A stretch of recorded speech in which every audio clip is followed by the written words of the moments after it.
All right, good morning, everybody. Thanks for tuning in. Happy New Year. Um, Looks like you all saw my email. We're going to be light on news today, but we'll be quick, and hopefully Jacob can fill us in with a little something as he's shaking his head no. Um, we're kind of back to that tale of what goes up must come down with the futures market. Um, we saw things come back down and start trading back close to that $6 level. A little bit of a bump last night. We were trading up this morning before I came over right at the market open. What are we doing right now, Jeff? Right, five. We're trading up about 5 cents today. Um, there was a little bit of export business last night. I'm not real high on my hopes that we'll see a bump in your cash price today. I wasn't going to bring that ugly thing up, but I guess we have to talk about it. Published yesterday at 650 for January. Um, just it's dead. We had some Korean business working last night. Um, Exporters really weren't interested in taking any backing, meaning, talking to us and we'll sell it to you if you sell the business overnight. I don't think anybody was too big on that. They figured they can either got what they got or they can buy it cheap enough that they don't really need to feel like they're putting their necks out there. So it's kind of disappointing. Obviously, very, very slow. We'll show the export sales here. You're on about a 0.3 million bushel average for the 2-week average. I wouldn't get too alarmed with that, except for the fact it's dragging down your prices right now. But that's the data from the holiday weeks where everybody was pretty much out drinking eggnog and eating cookies. I think not a whole lot going on. We'll see on the white wheat report on page, what is it, 12. I mean, the only real news there was one of those unknown sales that we'd seen in prior weeks.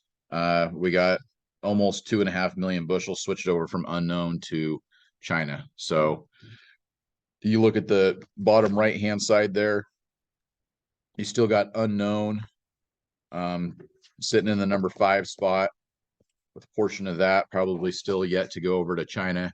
You'd bump them up and they're going to move from about 7 up to that 5 spot, I would imagine. Probably won't be enough to get them up to Indonesia. Maybe somewhere close to there, though. Bumping on 3 or 4 for the year. Are here starting to hear maybe some rumors, which I wouldn't completely discount them. China kicking tires again. See futures get down where they're at, and they're going to look to be buying.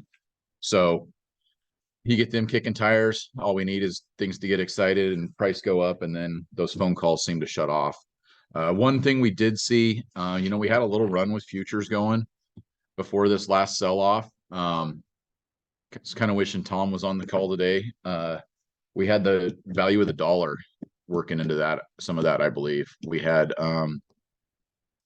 we were down to right about 100, flirting with going under there. And then, as we've seen this week, with some of the sell-off happening, we've seen the strength of the dollar coming back. So it is one of those cases that I think that is affecting it. Tom was always wanting to talk about that, what influence it was having, and I think if you charted those together, you'd see a pretty strong correlation this last little couple week activity in futures. Not the only factor in there, but definitely having some influence, I believe. The other things happening, we keep seeing, I put it in there, page 3, just because I got sent this last week or the week before, and it just kind of puts a description on the issues they're having in the Red Sea with shipping and the Houthis causing chaos there. I did hear some reports last night. It sounds like the U.S. was giving their last warning on that before some military action, as Jim rolls his eyes. Hopefully hopefully we get that straightened out. But I don't know, it's kind of an interesting, it's got a little story there, but the depiction and just showing the length of time it takes to go around. I don't know. Only 10 more days. Jim says it's only 10 more days. I don't see him booking a cruise though to go that route. So Hazer, you got anything else we need to hit on? No, but I was just like, it's what, like a 40% increase in the time it takes to get the product there, which Yeah. you gotta have 40% more ships to make that all work. Yeah. Now Jeff is just saying, 10 days doesn't sound like a bunch, but when it's 40% of the, 40% increase the shipping, then it can definitely throw especially when you're tight on equipment and everything else. So it definitely is a big disruptor. They quit again, didn't they? Yeah, Maersk pulled out again, so I think you see one or two more of those, and there will be some action taken to hopefully subside it. Starting, it's kind of scary. Maybe is North Korea and South Korea are starting to exchange artillery. Yep, you got North Korea and South Korea are kind of lobbing stuff back and forth. We haven't seen any really targets hit or anything, but that's definitely some unrest that we don't want to see happening. I will probably flip it over to Jacob if he's got a quick update. I got to check a couple emails. If I've got something, I'll come back on and wrap up and add anything if I need to here. Okay, good morning. Thank you, Justin, for allowing me to give an update here as well. Things that I'm up to or just things on the radar. Next week is the Pacific Northwest Direct Seed Association's annual cropping conference up in Kennewick, Washington. They do that every year. I'm going to be up there giving a presentation on some of the research that I've been up to here lately. And I feel like for people doing no-till and kind of if you want to hear about the next step in kind of dryland wheat production, there's usually some pretty innovative stuff going on up there. So I encourage you to go up there if you got time next week for that conference. Usually is worthwhile. Extension events, I've got local coming up here on Tuesday, January 23rd from 10 a.m. to 3:30 in the afternoon. We will be doing a beef quality assurance training in the Dalles. So again, that's the January 23rd, which is a Tuesday, starting at 10 a.m. up at Columbia Gorge Community College in the Dalles, the usual spot where I do extension programming. And I've mentioned beef quality assurance in the past that basically beef quality assurance is just certification showing that producers are using best management practices with their beef production. There is a focus on that with just making sure that there aren't residues left from medications in cattle when you go to sell them, stuff like that. A lot of the stuff that most of the local producers are already doing with cattle, but basically just certifying that you're using those best management practices. And just the idea is that it gives you another certification for a price premium if you're doing direct consumer sales of your beef. And we also are hearing some cattle producers in Oregon, if you're marketing your beef to a large cattle feeder company, often now they're starting to ask people for their beef quality assurance license number. And so we're just trying to provide this in-person training as an option for people to get that done. It's going to cost $10 with lunch included with that fee as well. We are hoping that people are going to RSVP with lunch included with that. So again, that's Tuesday, January 3rd, starting at 10 o'clock. I know in my newsletter I've got a registration link. Feel free to just call or email me about it as well. January 23rd.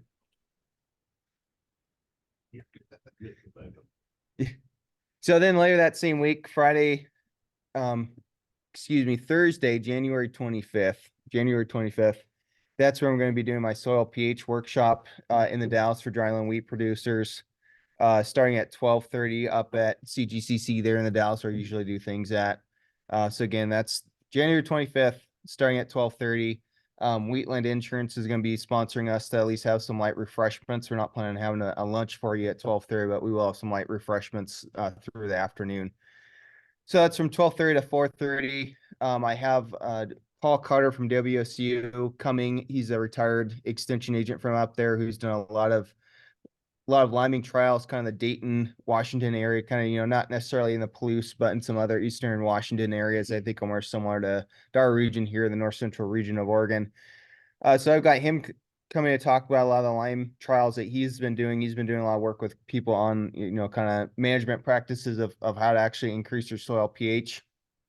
Christina Haggerty is also giving a presentation on liming trials that she's done recently here at the experiment station in Morrow. She's done a lot of work looking at kind of serial pathology with low pH and trying to use liming to help ameliorate the situation there as well. I also will be giving some presentations as well. I've got Brian Griffith with Fresh Tracks Ag giving a brief presentation at the end. So, with our low soil pH, lime is kind of the preferred way that, we've been trying to fix that problem. Brian Griffith's company does have a calcium product that they believe can also work and might be a more effective product to apply, that it can be fully applied basically to the ground. And so it's a liquid formulation versus the lime that might break down faster.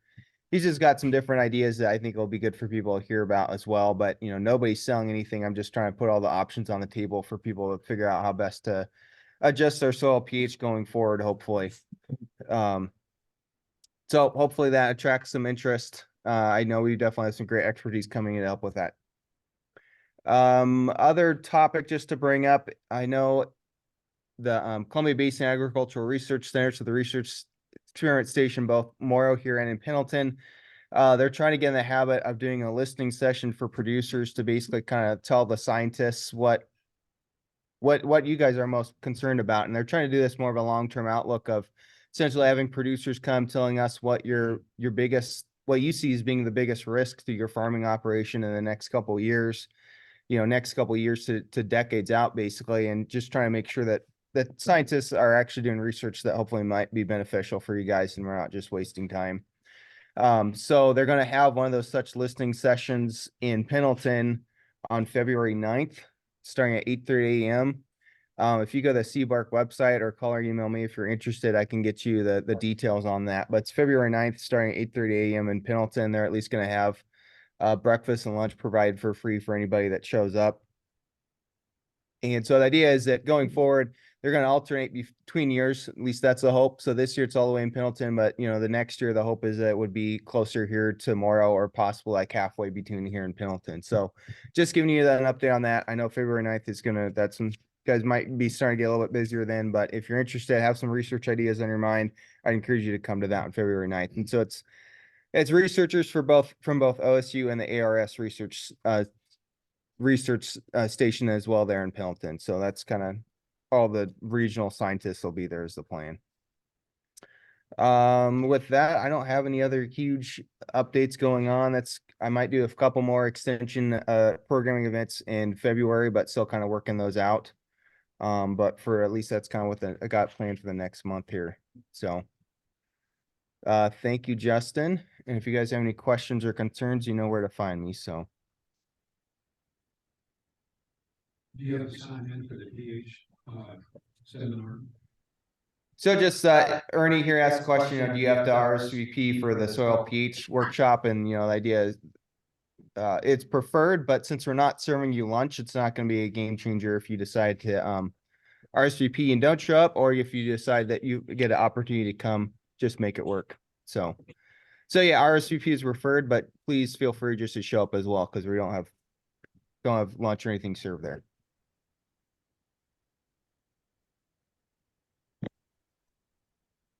Okay, thanks, Jacob. Well, nothing came through the wires. Jacob was given his update. So with that, Greg, it looks like you were tardy today. So if you really want to catch all of my information, you're going to have to get on the website afterwards once the video gets put up there. So with that. I got a couple of questions. Okay, we got a question from the peanut gallery. But how's the world crop looking? I heard the US crop is looking good. And I was just what were you water saying? damage to the crop or whatever during harvest, or how's Europe and Russia looking crop wise? Russia and Ukraine in pretty good shape. Particularly had the crop keeps getting a little bit bigger. And the French and Europeans didn't get as much planted as they hoped. Well, they didn't as much because of wet, or Yeah, because of wet. The question out there was where's world crop looking like?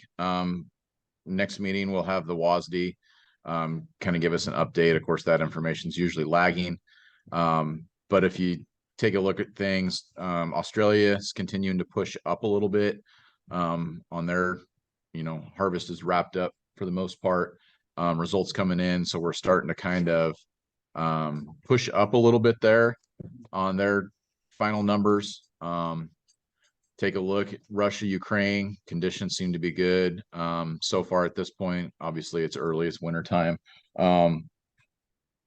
No real major production concerns yet out of there. We do have to realize some of that, a lot of that spring planted as well. But then also things were too wet for some of the European crop, France, those other guys. So those acres potentially could be a little bit less than what we've usually seen. Although really too much moisture, really a bad thing. So Yeah, that's what I was thinking. there's kind of your 2-second update on what's going on around the world. The US is looking good, in the plains anyway. US plains aren't great. I mean, I know they're getting a big snowstorm this winter. I mean, one snowstorm can't save a lot, but I just know that because I know somebody that's heading to Oklahoma and they're probably going to take a southern route because it looks like Kansas could be getting some snow, but it's way too early, I feel, to start. We can start second guessing and killing this thing multiple times, I guess, early in the year, but Looks like we're gonna have our own problems in 10 years. So, The 8 to 10 anyway, forecast looks with good. that, I will dismiss class and we'll see you guys on January 19th. Thanks for calling in today. It must have changed today. Oh, I've seen that.